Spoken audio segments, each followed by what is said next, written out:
Well, I think that leadership is a very complex topic. It's much like the meaning of life. If you ask 10 people what does leadership mean, you'll get 10 different answers. So I guess that's why you've asked the three of us. There's 3 different answers, and I'm sure all the people in this room have their own views as well. I also, in the context of Africa, I have a friend who jokes about how every time he wakes up he's going to some African leadership something. There's the African Leadership Network, there's African 2.0, there's the ALI, there's the Tutu Leaders Program. I mean, there's this leadership everywhere. Why is it that Africa has so many leaderships and leadership initiatives, and yet everyone perceives there as being a crisis in leadership? So I think that leadership is complicated, and I think another comment for those of you who know from ALN, we had a very good session on this I think a couple of years ago. Tutu Ajiare gave a talk on leadership at the ALN when it took place in Addis Ababa. And I think that I'd like to echo his words here, which are that it's one thing for all of us to talk about leadership here at the Wharton Business School among people who are primarily private sector oriented. But there's only so much that any of us can do in the private sector in Africa without there being appropriate leadership at the governance level in charge of countries. And so, the question is, how many of you think that you could do a better job than the minister in charge of the sector in which you operate back in whatever country you're oriented to? If you work in healthcare, if you work in finance, think about the Minister of Finance in Uganda or the Minister of Health in Botswana. Do you think that you could do a better job than the minister in charge of that portfolio at home? Raise your hand if you do. Okay. So the question becomes, what is leadership? Because it's one thing to take risk in the private sector, it's another thing to take risk in actually leading a country. And we really need more people to take that type of risk to actually run for president, run a portfolio, and that can put in place the policies that will allow the private sector to thrive. So I think that my answer to what is leadership in answer to Khadijah's question is simply that we need leadership in many realms, and we know that we have lots of people, such as all the people in this room, who are ready to go home and lead on the private sector side, and where we know we're really lacking is leadership in the government side. And we need really capable people with integrity, willing to take risks, willing to give up profit, and willing to really make a difference by leading in that realm. So it's quite fortuitous that you end up on that angle. My career has been in the private sector, and I made a big jump to finally start exploring what happens in the public sector and in the area of public service. And so I would say I'm a rookie in that area. But the more I learn about it, the more I understand that leadership isn't so much about even having a very in-depth understanding of just one silo. It's not so much about saying, I'm an expert in neuroscience, or I'm an expert in mineral stuff for water.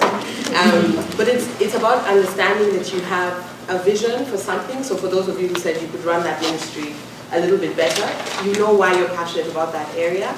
And then it's about saying, no matter what comes my way, I'm going to have the right skills or surround myself with the right people to be able to navigate the challenges that are coming. Because if there was one thing that I would say is a leader must be able to navigate every single challenge that comes, whether by their own merit or by understanding who is around them that would enable them to make a difference in the area that they're concerned about. I'll follow the example of the segue. So building on what Angela said and maybe adding a different dimension, I'd split my answer on leadership into 2 parts. There is the how of leadership and there is the what of leadership. To me, the what, I will come to the what in a moment. The how is very much, particularly if you're thinking about being a leader in Africa, to be effective, is about recognizing that there's almost 3 circles that need to come together in a meaningful way. There is the private and commercial, there is the social, which is really about, and then there's the public. And the social and the public sometimes get muddled together, but they actually are somewhat distinct things. And I think to be an effective leader in Africa, and indeed anywhere, frankly, but it becomes particularly relevant in Africa because each of those circles is so interdependent with the other two, you really need to cultivate a broad sense of what's happening in your community, in the area you're operating in. Whether you think of it as a market, an electorate, a community, you need to understand it across those three dimensions in order to be effective. But what is being effective? To my mind, the point of leadership is not a high office. You can be a leader as an analyst just as much as you can be as a CEO. It really is about a very basic thing, which is a commitment, holding yourself accountable to pursuing a shared or collective objective of the group that you're in, which means sometimes pushing people to do things they're not comfortable doing or making links between people that wouldn't actually be otherwise be made. And doing so in a manner that's consistent with a set of values that you're very comfortable with, that you can stand for. So once you lock yourself into the fact that you don't work for the person above you, you work for a set of objectives and a set of values, or within the context of a set of values, and you hold yourself accountable to pursuing that consistently, wherever you sit within whatever structure of power you are, you will in effect be a leader because some of what you do will be determined from inside rather than being told what to do. So kind of just going on that, so that's very much the sort of a servant leadership style, right? So there's a promotion for servant leadership to be more in Africa, especially in the new generation, given that sort of past leadership has been a little bit much power with one. So how, in terms of, I mean, again, sort of to the earlier panel, Africa is a continent. So obviously there's different countries, different specifics. So what sort of, how would you, in terms of, now if we go down a little bit more into the details, execute on that? So what kind of sort of parameters would you need to set from maybe would you recommend from a public policy standpoint? Like how do you actually foster servant leadership within specific countries? Yeah. So yeah, I mean, is it more like there's general policies that need to be put in place, or do you think that communities like ALN that are collaborating sort of pan-African sort of philosophies, how does one actually go about doing that? A lot of time and effort is spent talking about how you supply good leadership. I actually prefer to think about the demand side, which is how do you empower people to demand the leadership that they expect, which then forces people, because there's no one person who can shift a leadership trajectory. I was at the Mo Ibrahim Awards. Awards is a strong word this year. Last week, the Mo Ibrahim gathering. And yet again this year, they found no one to give the award to, in part because they're focused on the top person. And the reality is the top person is a creature of whatever system they come up with. It may create the opportunity for them to be transformative, or it may not. And they can do a lot to influence it. But people talk about Nelson Mandela. There is no Nelson Mandela without Walter Sisulu, Oliver Tambo, and the broader ANC architecture, creating a framework within which he could lead in a particular way. And also demanding of them certain things. So whether you are in a private or a public sector, because I think people forget and they think that in the private sector the way to be is to be an autocrat. Your dictatorship in business fares just as well as dictatorship in the public sector. There's one or two successes, everyone else fails. Are you creating an environment where people can question you, where you welcome dialogue, where you encourage every person at every level in your organization to have a voice, which is very rare in Africa, or not, right? And that to me is the key. It's the demand side, making sure people are able to question and debate and discuss, which leads to a better collective decision, whether you're in a business or in a government. And do you feel like at Dalberg, so you work with a lot of different companies in different sectors, and do you have any examples of how that's actually being executed? Is it being executed? Yes, I'm trying to think of how I can talk about it without getting too much past the client confidentiality. I've seen organizations certainly that we've worked with where different ones excel at different things. A bank that we've worked with for many years excels at creating that obligation of excellence among everyone and having everyone be accountable for pushing for outstanding performance, where a lot of that goes into driven by the chief executive, and just as a side effect of that, it becomes very much focused on the chief executive. So it's a little bit of a trade-off, but they've excelled in one aspect. I've seen other businesses that are trying very hard to give the teams a voice. The problem is you move a little bit slower. It's kind of, you want to go far. You want to go fast, walk alone. You want to go far, walk with friends, walk with others. So, I'm going to dodge that particular question a little bit. And Teresa, do you have any examples? Is that something that I know that you've gone from sort of the corporate Goldman Sachs world to now starting your own venture? How is it that you sort of really promoted that kind of leadership? You see the sort of the benefits of that so far in Africa.com? I think that when we talk about leadership in Africa, there's no shortage of philosophies about leadership. There's no shortage of intellectual capital around leadership. There's no shortage of approaches. I think that where Africa has a gap is in execution. And that is really, if you take a look at what makes Dangote, what he's doing is not rocket science. Being able to create cement or process sugar. It's not rocket science. It's done all throughout the world, but he's been able to do it in an environment that is not particularly enabling. And so leadership comes about in many ways, but I think that one particular way when we look forward and say, who are going to be the leaders of the next decade in Africa, whether it is the, if you take a look at rather controversial figures like the president of Rwanda, who hasn't necessarily been as sensitive to human rights as many people think and hold him accountable for, but he has achieved certain goals in execution of bringing Rwanda into the new millennium and to providing public services, not talking about them, but doing them.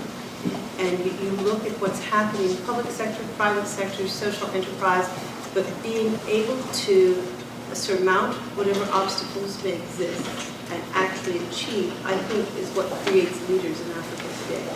I'm hearing that as sort of that strategic but operational, like able to actually execute on the ground. Yes. So what kind of challenges, it's a very different world, working on this side of the world where things are a little bit more efficient, there's more processes in place because it's been around for longer. So what are the challenges that you've sort of experienced as you've tried to actually launch on the ground?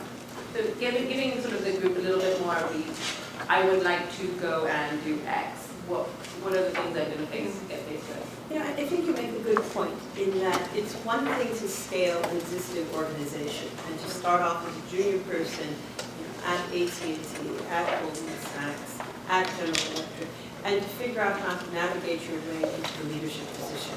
Because you're working within an organization that fundamentally functions on its own. It's generally got operations in place. And quite frankly, often the people who scale those organizations are people with very good people and political skills. They've got to prove themselves. They don't really suggest otherwise. But it's about navigating a functioning organization. I think that the difference, for example, at Africa.com, is in this element of execution that I talked about. And I see it for so many different opportunities around the continent. Being successful and becoming a leader isn't about walking into an existing organization and making it to the top. But that's what makes it so exciting. That's why everybody's here, because there's so much to do.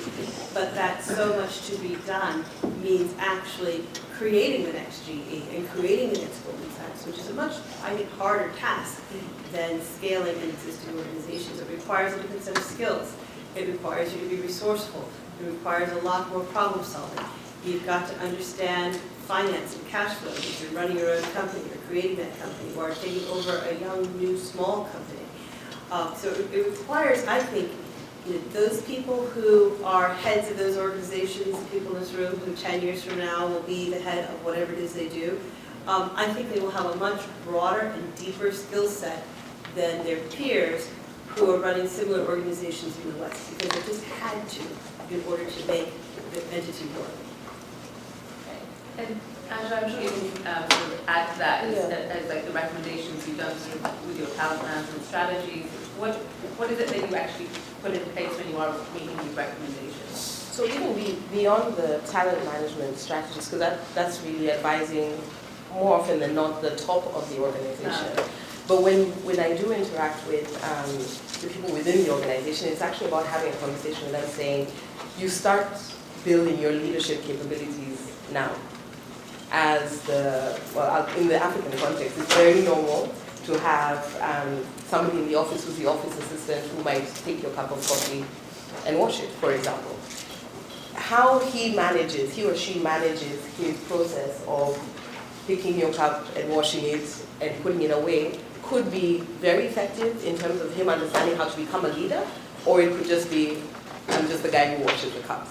And so it's about having leadership within the organization that's not just the CEO, as we've been talking about. And it's about, while you're here in school, what are the traits that you're learning and that you're already putting into practice so that you're not shocked when you become the big CEO and you're like, oh my goodness, all of a sudden I have to manage all these people. We have opportunities to develop this as we're going along.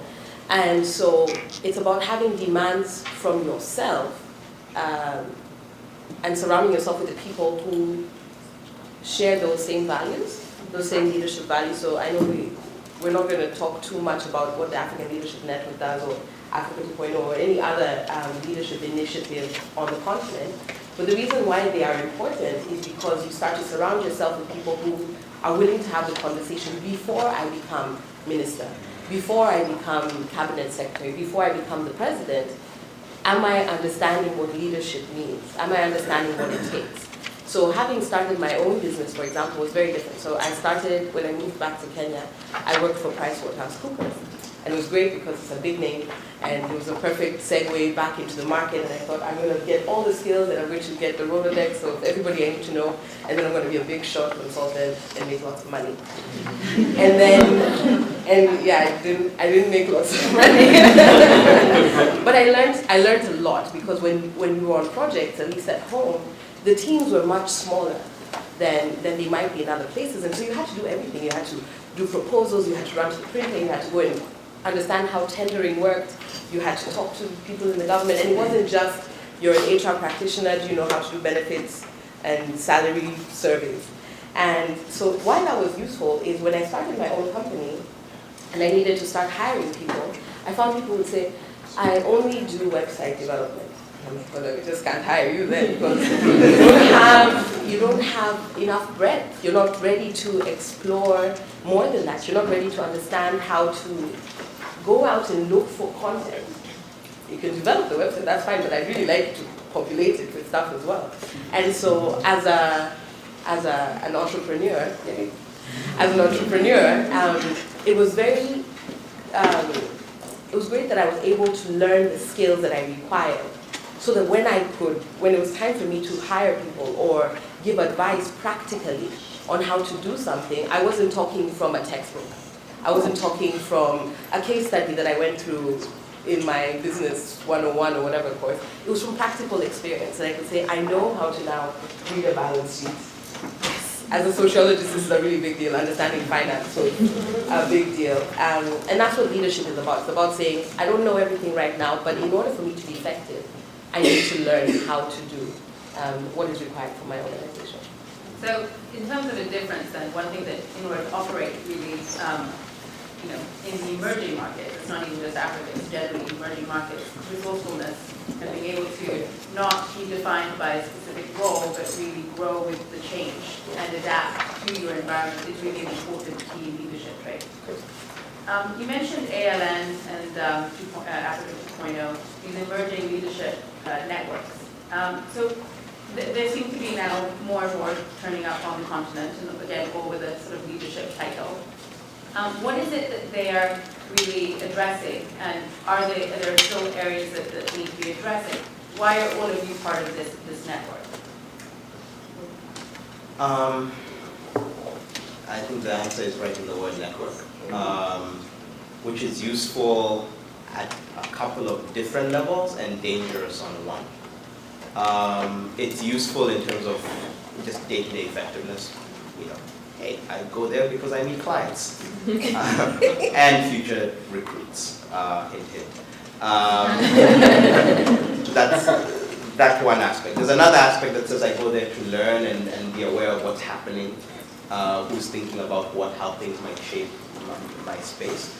And then finally I go to identify skills and ways of operating that I might take on. The danger is you go to 3 or 4 of those in a year, you're spending a good chunk of your time reaching over to pat yourself on the back. I'm a leader. I hang out with leaders. I'm great.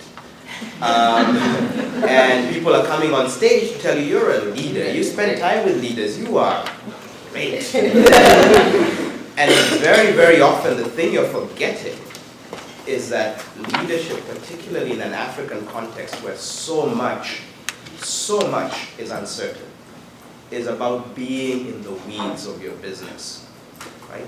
Paul Kagame can tell you the details of what's happening in every sector of his government. Some of the fools who fly around in large jets claiming to be heads of state in Africa have no idea what their chief of staff is doing. And I use the strong word deliberately. It's the difference between chasing the office and the self-congratulation and the visibility and the perks, and doing the hard work on Monday of reading the reports, of actually sometimes fetching your own coffee so you know how it's done, and of showing that, you know what, if I think I'm too big to do little things, then I'm probably too little to do big things.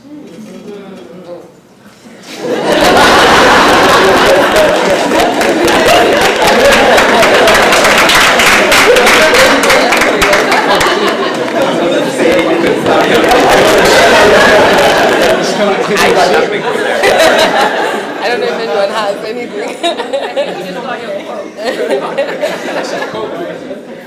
So Teresa, tell me, sort of, what is the African Leadership Network or similar networks that you've been part of? Have they sort of, especially as you go back and forth between South Africa and New York, how has it helped? And we kind of alluded to this, I think, in the earlier panel, where, can you do business in Africa not actually being local? Is that something that this has maybe helped with? I think a couple of things. I think James nailed it very well in discussing what I think the value of these networks are. I think that many people the first time around, I think, might be useful for networking. But his comment is very similar to my comment, which is still it's about the execution. And so I think that it's always good to get exposure, to meet new people, to hear fresh ideas, to be able to get into networks that are helpful to your business, to meet people that can be of use to you. And I certainly, through the Africa Leadership Network, there have been any number of situations that we've had over the last couple of years at Africa.com where I've been able to pick up a phone and make a call to someone that I've met through this organization, and they answer it. And I think there are many networks like that. If you're an alum from Wharton, you have that available to you. I was talking to someone this morning who graduated from the Cornell School of Hotel Management. He's interested in the hotel industry, and I mentioned someone who's also an alum. He has that network. I have the Harvard Business School network. There are a lot of different networks. So I think that it's really about the value of the network. That's the main thing that you take away from these activities. And I do think that they are dangerous because being a member of the network is not a destination to itself. The destination is still about delivering. Yeah, no, I think that's is key, because there's so many networks. So what differentiates one from the other is the actual network and the people that are associated with it. So James, you mentioned recruitment, and then you mentioned sort of speaking to people who are starting to think about going back. And we're at a business school conference, so I'm sure this is sort of fresh on mind of like, what should my next move be? Should I stay here and go get a kick-ass consulting gig or be an investment banker, or should I actually take this and actually now go work for Darburg or join the other sort of organizations on the African continent? So what advice would you give, and how do you actually sort of, I'm sure as you talk about it, what are the differences really between the two? What are the benefits? I know one of them is that you have to do a lot more, right? So you're going to get a lot more experience quickly because you have to. whereas here it's a bit more defined. So what other advice can you give as people start sort of thinking through that process and as they graduate and start moving and thinking of what's next? And I'm sure all of you have something. So I would say not to think of moving home back to Africa or staying here as the final destination, because I think we're fortunate enough to live in an age where you can go, you can work, you can spend X period of time, do something, and then your business or the company that you're working for may relocate you to some other part of the continent or even back here.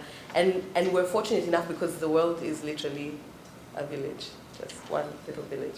And if you think of it as a final destination, then it's too big a decision. It's like, I'm never going to come back to the US. That's not true. You can come back. Just don't break any laws because you won't get your visa. But you will be able to come back. So my story is I left Kenya, went to Canada, did my undergrad, worked for a year for Mars, Canada. Yes, the chocolate people. And then I went home and I worked for PricewaterhouseCoopers, worked for another company called 7 Seas Technology, started my own company, and then came back. And I'm going to go back. I'm not sure if it will be a year, 2 years after I leave, but I will go back for a fact because my heart and my passion is on the continent, and that's where everything is moving at lightning speed. So this is a very strategic 2 years of my life. I'm worried that I might actually overstay my welcome here. But when you look at it like that, when you look at being here another 2 years post your graduation as just another thing that you put in your suitcase, another set of experiences that you put on your resume that's going to equip you to better serve the continent, then moving back home is not actually such a drastic move. Or staying here isn't letting the continent down. Because I think some people also have that thing of, I owe it to Africa to go back. Yeah, it's great, it's home, and that's what you do need to make sure you help develop your country, or your continent. But staying here an extra year or 2 years doesn't mean that you let your continent down. It means that you're strategically getting the experience that you require to go back eventually and be useful. Because don't come back and then just be when I was in the US, no, come back ready to work. and that I know I'm saying because even as large organizations like Dalberg are recruiting, I'm sure you want people who are ready to just get the work done. And it doesn't matter what your previous career looked like. Do you have what it takes to get on the ground and get the job done? And your 2, 3, 4, 5 years post-grad, post your MBA or whatever program you're in, might give you that experience. I think that's so spot on. I think ultimately what you care about and where you actually do your work and what you influence are very different things. There is a career path. I think about, for example, the journey that the Indian diaspora has been through, where 20 years ago everyone left, or 30 years ago everyone left who had the ability to leave, and many built careers of significance and excellence, many in Silicon Valley here or in business here in the United States. And then about 15 years ago, that story began to turn around. Some began to go back, but also, very importantly, some stayed and rose to positions of significance and influence in the global business community. And the question becomes, my example used to be Rajat Gupta, I'm not going to use that example anymore. But the question is, for many people, you think about the CEO of Pepsi, is she doing any harm, how much value does she add to India's global brand by excelling at the head of a global corporation? That's fantastic. Having said that, India's global brand depends on many people just as talented as she is, sitting on the other end of that pipeline and moving back and seizing opportunity. Now, this was a hard discussion 10, 15 years ago. It required a leap of faith to say, well, you're going to Africa, it's not really clear what's happening there, etc. I think it's an easier conversation, frankly, for people in the room today. Fastest growth rates in the world are in Africa, right? If you have an opportunity to buy an option in that, either by dedicating your career here to working on African issues or being in Africa and being a bridge to other markets, you would need to be borderline insane not to take that opportunity. It is the market that people are going to be chasing on many, many dimensions, and you happen, coincidentally, by birth or interest, to have a hook and a first edge there. So to me, it's much more then about being strategic, about saying, where is it? Am I the person who can become CEO of JP Morgan? Well, by all means, have at it. Maybe pass through Johannesburg and Lagos on your way to the top, but focus on that if that's where you can go. But maybe you're the one who can build the African Tata. So go and do that and start it and build it, or go and build. So it's not prescriptive, but I think you do need to take a point of view on what's happening in the continent, where are the opportunities for me, and how do I best contribute to those or take advantage of those either here or there. So it's an answer that doesn't direct you, but hopefully gives you a sense of how to think about the decision. And I think sort of on that then too, I mean the connection piece, right? So you already know how the market works. So there's also benefits to even just understanding the local landscape and the likelihood that you'll probably grow. What do you think about the difference then with, there's a lot of people who are from the continent and be like, I'm going to go back and start my own thing, without sort of a plan or, what sort of advice do you sort of recommend around that? So, I know Angela and I've spoken, we've had experiences where someone's gone back and then come back because they just didn't know what they were doing. So what would be like a recommended strategy now that you have Darboke, you grew that, and I know Teresa also sort of had experience there. Like, what advice do you give to those people who actually think they can just sort of turn up and make a change? Yeah, I think that each situation has to be assessed on its own. Even if you assume you're talking to a group full of Wharton MBAs, and I know that this group is more diverse than that, that they're undergraduates and people from other schools, I think that at this stage of your life, you really are still very much in investment mode and very much learning, whether it's in the classroom or outside of the classroom, and building your skill set. And I think that it depends on where you want to go professionally, where you think you can best develop that skill set. I'd say in addition to that, timing is a very important factor in whatever you do, irrespective of Africa or the U.S. I think that you've really, and no one knows what timing is, you've got to be flexible. And I think try to prepare yourself to have as many options as possible. Africa is hot today, but I'll tell you, when I've gone back and forth, I've had the privilege of going back and forth, as has Angela, but the only caution I would say is that it's not always easy to do what you've described, and the doors are not always open in both directions. And so when I spent 1995 to 2000 working in South Africa, and then I came back to work for an internet company that blew up in the bubble in 2000, and there was just nothing happening. And I said, okay, what am I going to do now? And I went to talk to a headhunter, and in 2000, the headhunter looked at my resume and said, you've been working in Africa for 5 years? I just can't imagine anybody wanting to hire you, but if you want to have coffee, we can do that. And so at that time, and we all think that Africa is on the precipice of change. We're all confident and excited, but you've got to be mindful that markets change and things change, and you have the benefit of this global experience, of a global education, and I think that you should always keep in mind, what would my plan B be if plan A doesn't work out. And so I think that it's about building skills and being patient, I think, is another thing. I see my Africa world is more South African than any other country, a bit Nigerian as well, particularly South Africa, where I've spent much time for the last 20 years. And I think about the people who, in the early days, post-new democracy, black South Africans with skills were in very short demand.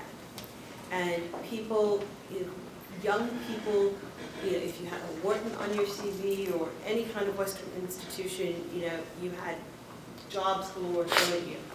And I think about one young man in particular who I mentored during that time. And I was on the board of a private equity fund that wanted to recruit this chap from the bank where he was working, and they wanted to offer him the #1 spot at this private equity fund. And they wanted to throw tons of money at him, and they really wanted to offer him this job. And he was rather young and not hugely experienced. And he declined the job, and he said to me, I don't want to take this before I'm ready. I think that I need to take a slower path so that when I'm given such an opportunity, I know that I will be able to deliver. And I thought that it was an incredibly disciplined and responsible response from this young man. And I'm proud to say that many of you probably know him today as the CEO of Standard Bank. His name is Sim Shabalala. And so he waited, and he really did get the #1 spot when he was ready, and is delivering accordingly. So I think you have to weigh the options, think about the timing and whether or not it's the right time to do what you're doing, and not always be concerned about getting there fastest, just getting there smartest. No, I think that's really valuable advice. I think a lot of people just want to get there and forget that they actually need the experience to actually execute back to that point when they're actually in the job and they actually get it. Otherwise, it's not probably going to last very long. So as we talk about sort of going home and the types of opportunities, where are the opportunities? So if you're a professional, and I'm a little bit biased, so we have, Kenyans Come Home, which is an executive recruitment, so we're always trying to match professionals with the opportunities now that are emerging. Firstly, what countries in Africa are really, at the forefront of this? And then specifically, what industries are actually driving this change? I know the digital industry is a big one, the telecom. Any other sort of industries that you would sort of call out and sort of give examples of where you see some changes, some partnerships emerging between like public and private sectors that are really interesting for people to start thinking about and looking at as they think about their careers? So on the country front,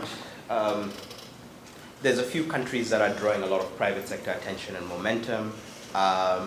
Immediately, I could go across the room and we'll come up with the 5 or 6, right? It's going to be South Africa, it's going to be Kenya, it's going to be Nigeria, Ghana, and then Angola. But Angola is a tricky one from a talent perspective. It's a growing economy on pure GDP terms. It's not necessarily a vibrant indigenous private sector. You've got Cote d'Ivoire coming back on stream as the hub of Francophone Africa. You've got Senegal, which for a while was holding down that spot. You've got Ethiopia, huge growth potential, still figuring out what its business community looks like.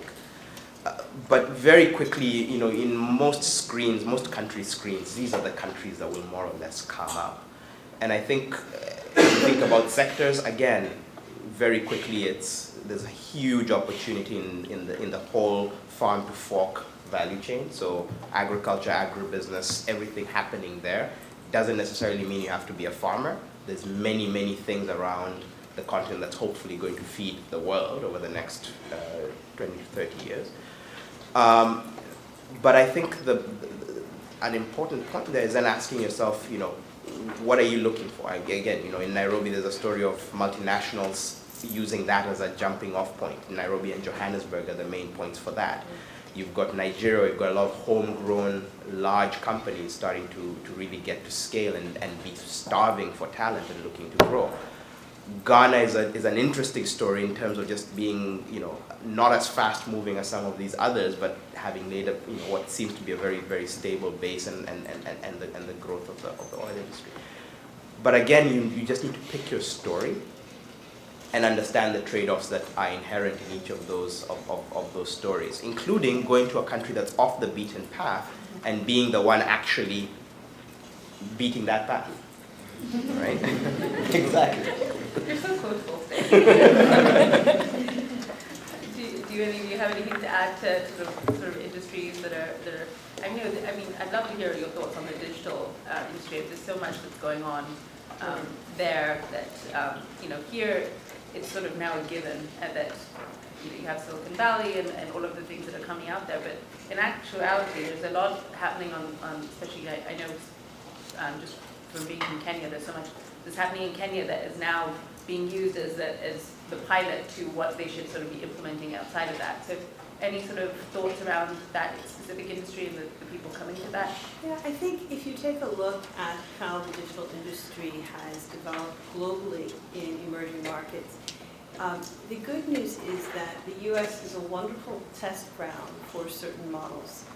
And so there are any number of large investors who are making bets in different emerging markets that the sorts of things that will work here will work in other markets. And now they have to be modified because obviously we know that the delivery systems aren't the same, the payment systems aren't the same, local market tastes are different. But you look at the types of e-commerce that's successful in Nigeria today, which is dependent on payments being done on a cash on delivery basis as opposed to using any kind of electronic payment system. But modeling that, seeing what has worked in this market, and then figuring out what's different, what needs to be fixed, what needs to be changed, what needs to be modified and adapted to deal with local market conditions, I think creates tremendous opportunities. One of the things I'm very excited about is Africa.com's domain names. And so I have to give my plug here. But we are now selling part of our very valuable real estate. So if you are thinking about starting a digital business, you can name it with Africa.com. So you can have travel.africa.com, books.africa.com, babies.africa.com. And we've had just a huge amount of success from international corporations who wanted to have their Africa.com, like twitter.africa.com, starbucks.africa.com. But really where we want to go with this is serving African SMEs with a bundle of services that is, we started down the path. If you come to the site, you'll see them. We now have web building tools, we have email hosting, and ways of really crafting services for African businesses that is oriented towards Africa and not just something that GoDaddy will let you use in Africa, but something to really speak to the African market. So we're very excited about that piece of the industry, and I think that there's huge upside. I just wanted to say something. I'm not sure if all of you were in the earlier session, but there's something James alluded to about it's impossible for big private companies to not pay attention to what's going on within their communities. And that also alludes to what you're saying about packaging solutions that are taking care of what's really going on, what's really needed on the ground. It's difficult to find the companies that have that mindset. But I would say in as much as you can, find organizations that are saying, yes, I want to make a lot of money, and this is why I called my company the triple bottom line, because you need to look beyond just the profits. You need to look into how it's affecting the environment, whether you're talking about like the trees or just the environment, i.e. the community. And you need to look at how it's affecting your people, whether it's within the organization or without. And a lot of people, lump that into how do they work with the government or how do you work with civil society. If you could say the one checkbox that you want to try and look for, I would say, because this is the future.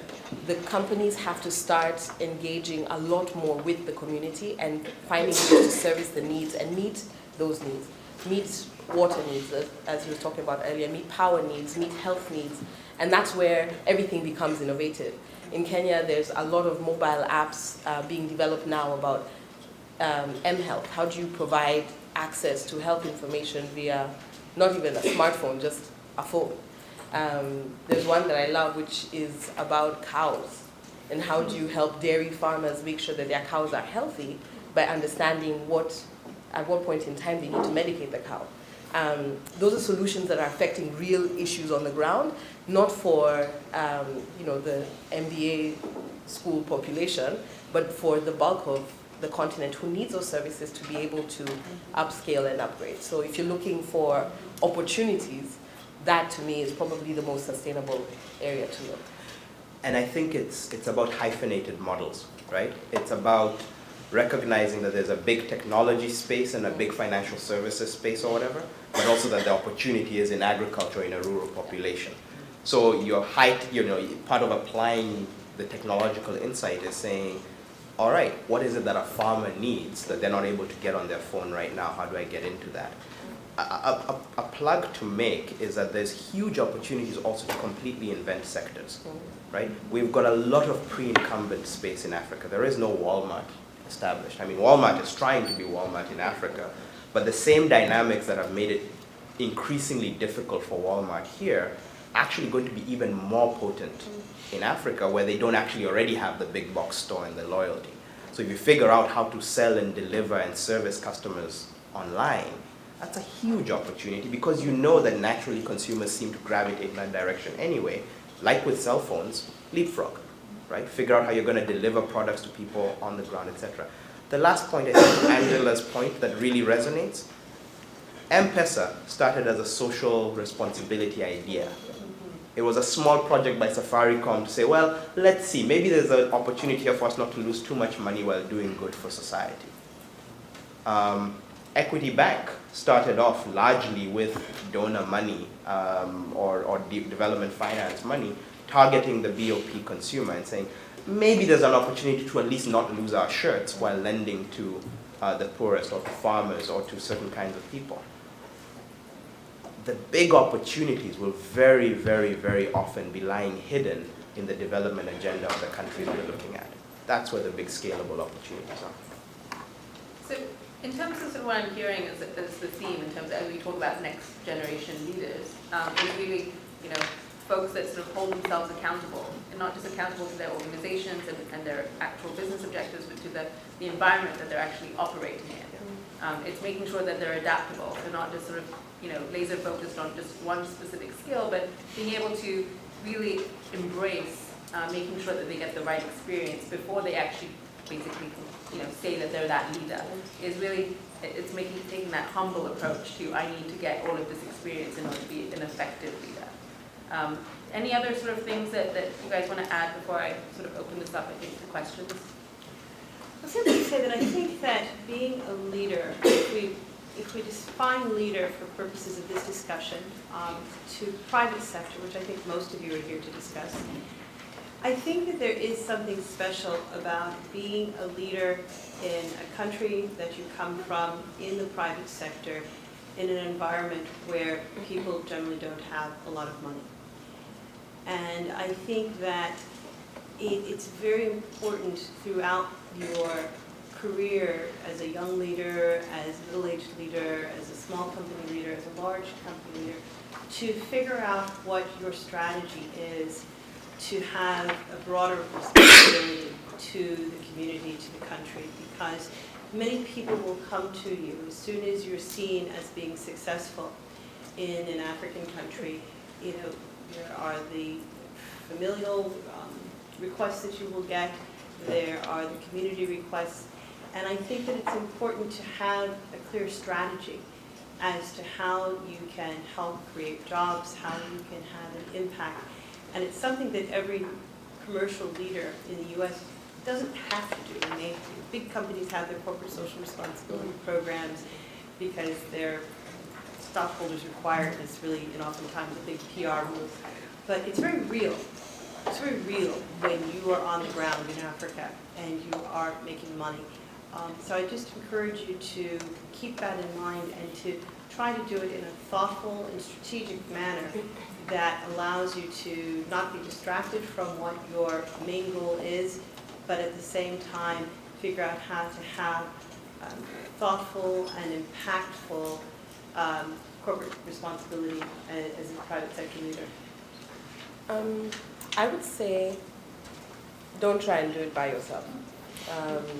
You have a phenomenal network here within your schools and people who, to a certain extent, share the same values and dreams and hopes for their careers and for their continent. But I think one piece that we haven't touched at all here, maybe we did a little bit when we were talking earlier on, is a piece of mentorship. It's an area that I think at some point peaked and then it kind of fizzled away and people stopped talking about it. But it's really important as a young leader. And it doesn't have to be a very formal person who I call my coach and my mentor and I grovel towards to hopefully they'll open some doors for me. But it's about saying you're going to face challenges and there are people who've been down that road before in some way, shape or form. Have conversations with them because they can tell you a lot about what you need to do either as an individual or professionally. They can advise you around the peaks and valleys or in terms of time when to do certain things because of their experience. And I think with everyone being so passionate and excited about the continent, now there's goodwill in that area. I would say ideally if you can find an African mentor who's actually on the continent. But I think that's one area because we need to, as the next generation of leaders, we do need to learn from previous generations of leaders. We've had good leadership and bad leadership, mostly bad, but it's been there. And there are people who, even if they were not called president, there are people who have done the work, they've done the time, and you can learn from them, and that's important.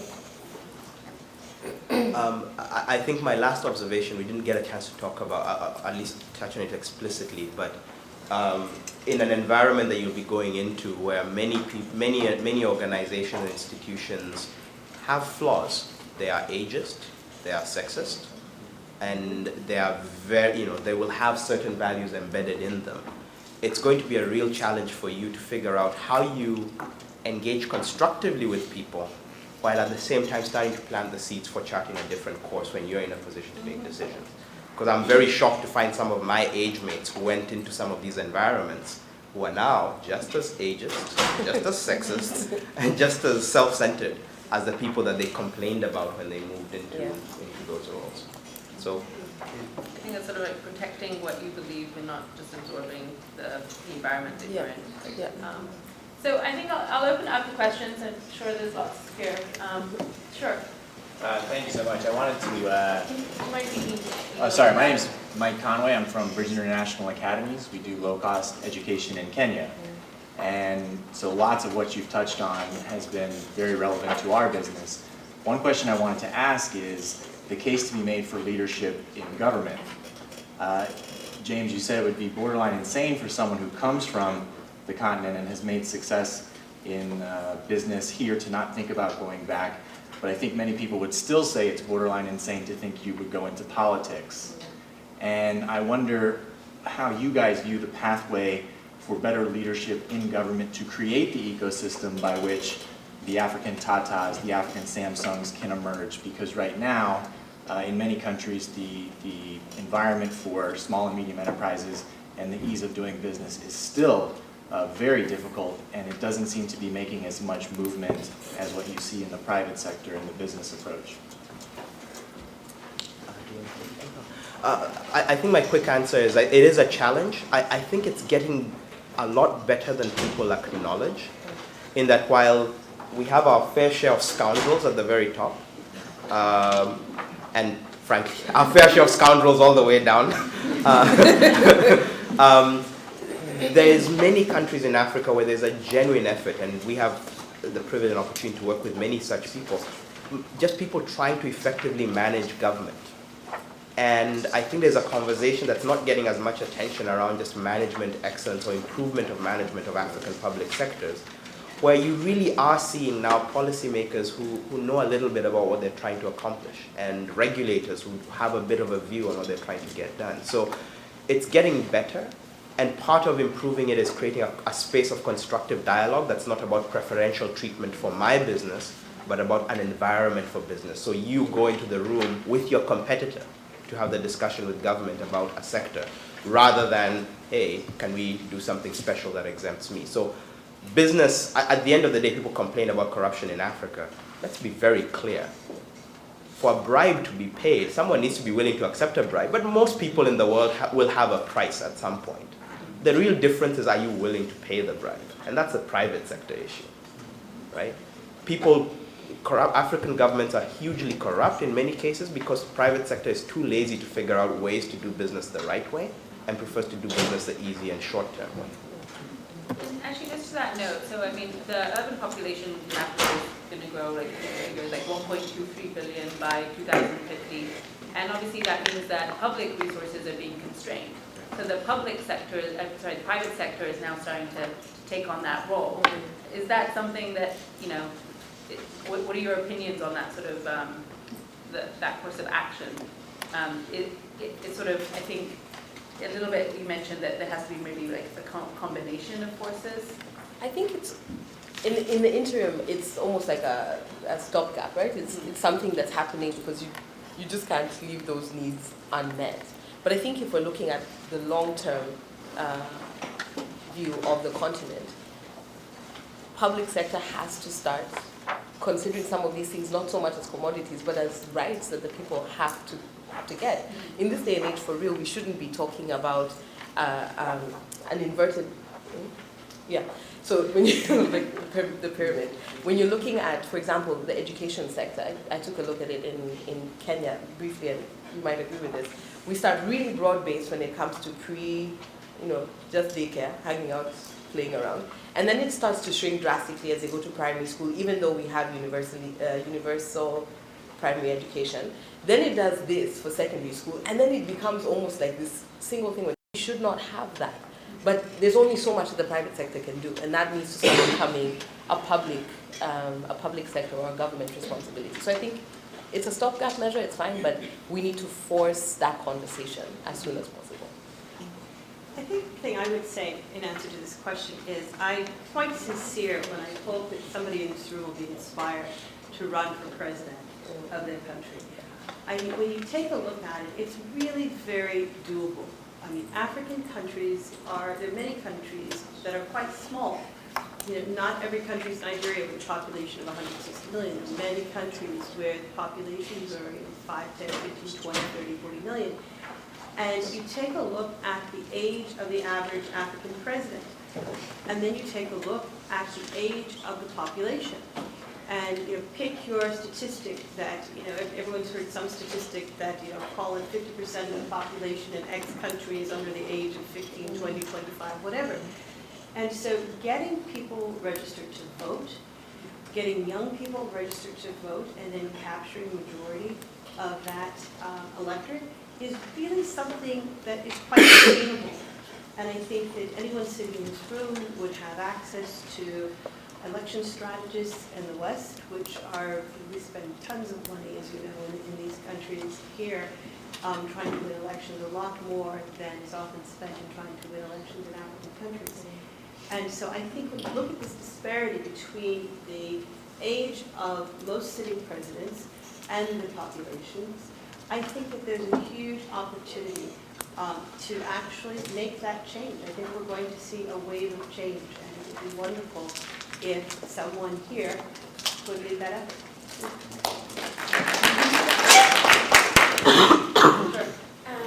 So we've seen, my name is Brenda Dadakwa, and I am a student at Wesleyan University. What will our role be? Would it be creating, I guess, that segue for the next generation, or is it sort of our time to step up and lead and be seated amongst the men who are leading the government today? I want to take this very quickly. I want to state categorically, it is not your time. It is long past your time.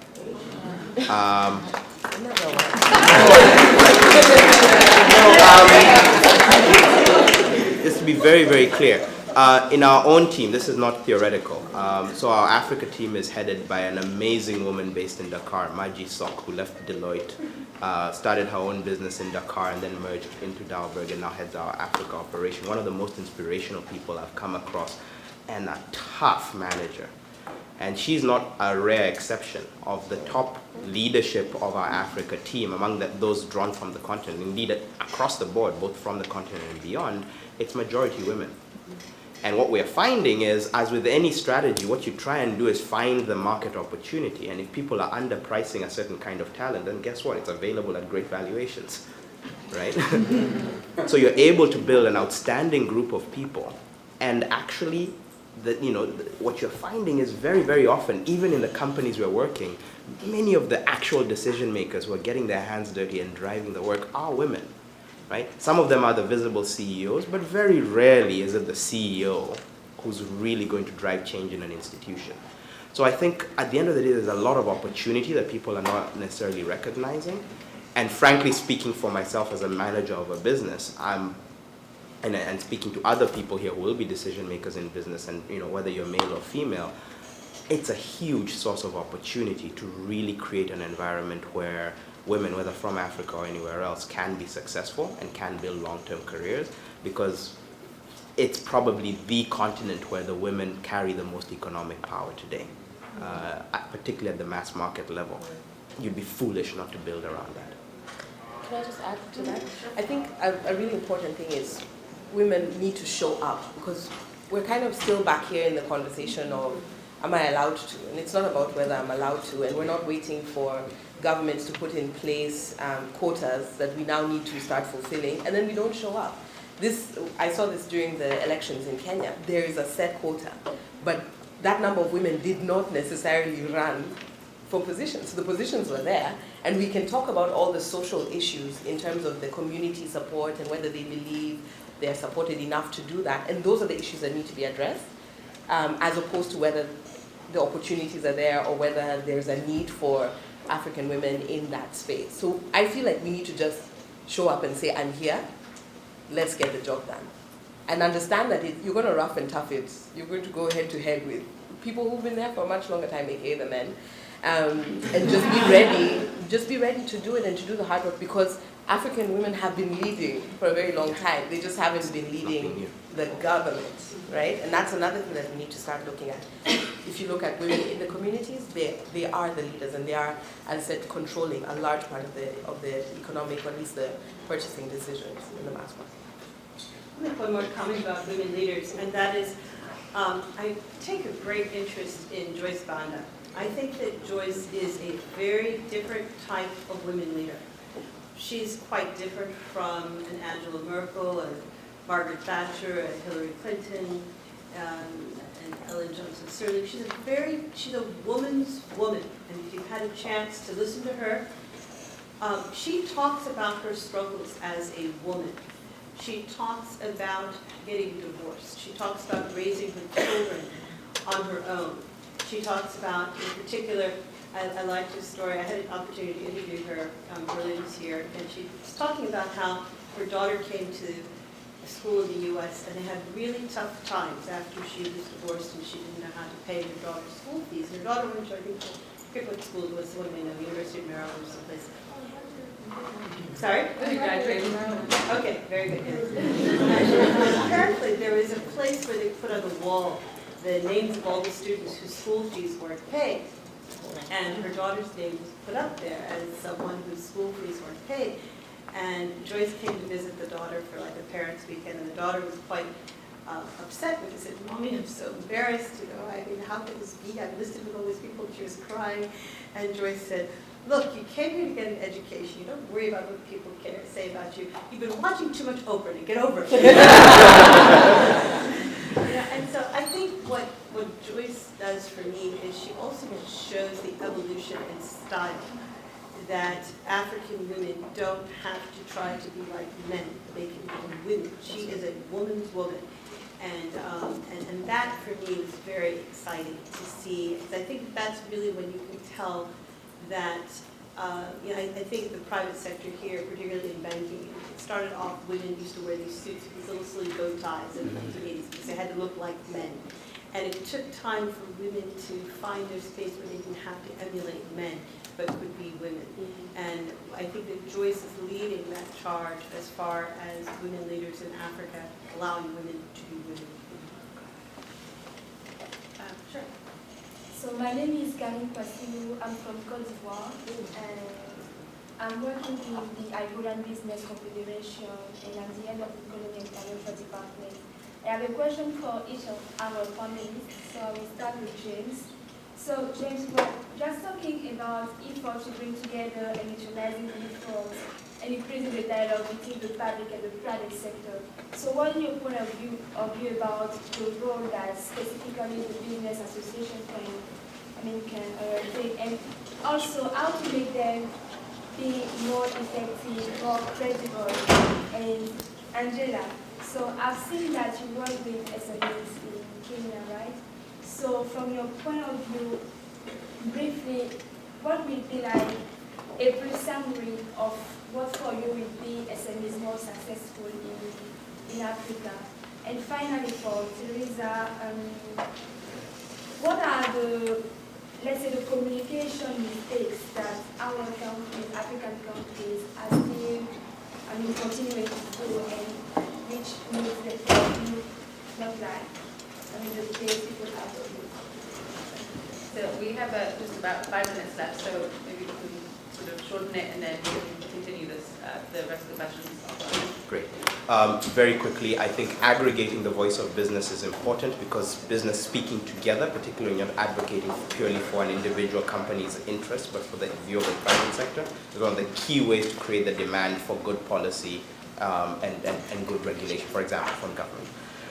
The other thing is think big and think strategic. We've seen in at least a few countries, the business associations not restricting themselves to very narrow, small bore issues, but saying, what is our input to the national strategy? Where is it that we see a way to get past coordination failure? And let's invite government to the dialogue and say, you know what, we actually have a point of view on which sectors and how we see growth happening. Let's have a debate with you about where your investments, our investments, the policy and the regulatory environment come together. But you have to be both assertive and thinking big and long term. What tends to happen with a lot of these associations is they tend to be captured by one or two members who are thinking very small, or they become vehicles for petty maneuvering, whereas there's a huge potential for them to be real drivers of both national strategy and integrated growth visions for countries. And I can give you specific country examples offline of who's doing that well. To your point about SMEs, a lot of people say that the biggest challenge for SMEs is access to finance. There's a lot of money available, but the problem is a lot of SMEs don't know how to get the money, and that's because they don't necessarily have the skills to even package their business in the right way, put together their business plan appropriately, or they're just trying to replicate a big business model and then try and shrink it down. So I would say having entrepreneurs who are actually skilled and taking the time to get technical skills in the area that they're working is important for the long-term plan. It'll help them access finance, it'll help them manage their business better, it'll help them innovate when it comes back. In terms of communications, I think that oftentimes the people who consume mass media don't have the ability to distinguish between perception and reality. And so good PR can create the perception that is needed in order to survive in a global economy. And oftentimes those companies that have good perceptions may not have a reality that matches that perception, but perceptions are very important. Thank you. We have time for one more question. I'm sure the gentleman can try. So my name is Daniel, and I'm a student. This morning I was having a conversation with a friend, and he was telling me that if you're Nigerian and you want to go back to Africa, you'd be thinking, oh, maybe Nigeria, or South Africa. It's very hard for someone to think from a specific country to think of the lesser popular countries. For instance, I'd go to Chad or I'd go to Sierra Leone if I'm from Kenya. In a similar way, if a big multinational wants to start a company in Africa or start a branch in Africa, they'll go, for instance, to South Africa, and then what next? Just South Africa, or they just go to Kenya, and then what next? Just Kenya. So I noticed a kind of boundary to expand the political boundary. So do you think that the political boundary is kind of a question we should address? And on that note, do you think that if we get rid of the political boundaries, then half of our problem to expand businesses in Africa will solve?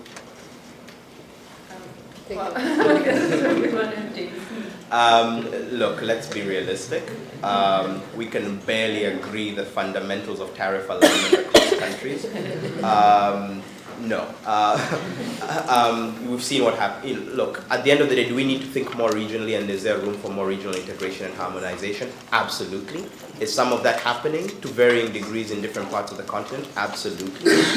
Is it a valid way of thinking about the world that the way thing we want to work towards is abolishing nation states in Africa? I don't know if that's a good use of time. Are there opportunities to build careers that take you off the beaten path of existing kind of anchor countries? Absolutely, particularly following African multinationals that are growing into various places. So, think about ETG, which is a fantastic Tanzanian business that's growing across Africa. That's a fantastic opportunity for Africans to work in a range of African countries and create value from the understanding of how different countries differ from each other. So, yeah, that's what I think about. And I just want to add, in terms of sort of multinationals, actually they are looking to get into the other places. So it's not that, yes, they've started in South Africa, they've started in Kenya, but even, for the recruitment agency that I have, we're being asked all the time for opportunities in the small African countries and finding people to match those opportunities. So it's not that they're not looking, it's that they're trying to sort of sort of navigate that way to find those people so that they can then actually make that move into the country. I would add to that, I think the issue with the smaller countries is more often the reverse, which is companies feel like they could do stuff in those countries, but they can't find the people who are interested in going off the beaten Yes, path. so, I don't know, maybe just follow up. Could we maybe follow up offline? Yeah, just so that we can, but thank you all for